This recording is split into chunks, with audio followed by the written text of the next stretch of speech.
Hi friends, అందరూ ఎలా ఉన్నారు? నేనైతే బండలంక హై స్కూల్ దగ్గరికి అయితే వచ్చేసాను.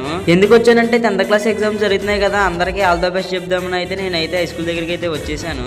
అందరూ ఎగ్జామ్ రాసి అయితే బయటకు అయితే వస్తున్నారు. ఒకసారి మీరు కూడా చూడండి. ఒక్కసారి వాళ్ళ కళ్ళల్లోకి చూడండి. ఎగ్జామ్స్ అయిపోతున్నాయి అన్న ఆనందం, అందరం విడిపోతామన్న బాధ వాళ్ళ మనసులోనే వాళ్ళ కళ్ళల్లోనే తెలుస్తుంది.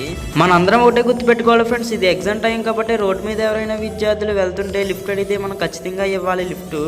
ఎందుకంటే ఈ ఎగ్జామ్స్ కేవలం మార్కుల కోసమే కాదు ఫ్రెండ్స్, వాళ్ళ భవిష్యత్తుకి వేస్తున్న మొదటి పెద్ద అడుగు ఈ 10th క్లాస్ ఎగ్జామ్సే. కాబట్టి మనందరం వాళ్ళకి హెల్ప్ చేద్దాం ఫ్రెండ్స్. నేను కూడా 10th క్లాస్ ఎగ్జామ్స్ బండాలంక హై స్కూల్లోనే రాశాను 2018లోని. మీరు ఏ సంవత్సరంలో రాశారో, ఏ స్కూల్లో రాశారో కామెంట్ చేయండి. ఒక్కసారి ఎగ్జామ్ రాసి వచ్చిన అబ్బాయిని అయితే అడిగిద్దాం ఎగ్జామ్ ఎలా రాశారో. ఒకసారి మీరు కూడా వినండి. బ్రో చెప్పండి, ఎలా రాశారు ఎగ్జామ్? చాలా బాగుంది బ్రో. హిందీ ఎగ్జామ్ అందరూ బాగా రాశారా? పాస్ అయిపోతారా? పాస్ అయిపోవడం. ఓకే, మీరు అందరూ ఎలా ఉంది? హ్యాపీగా ఉన్నారు మీరు అందరూ?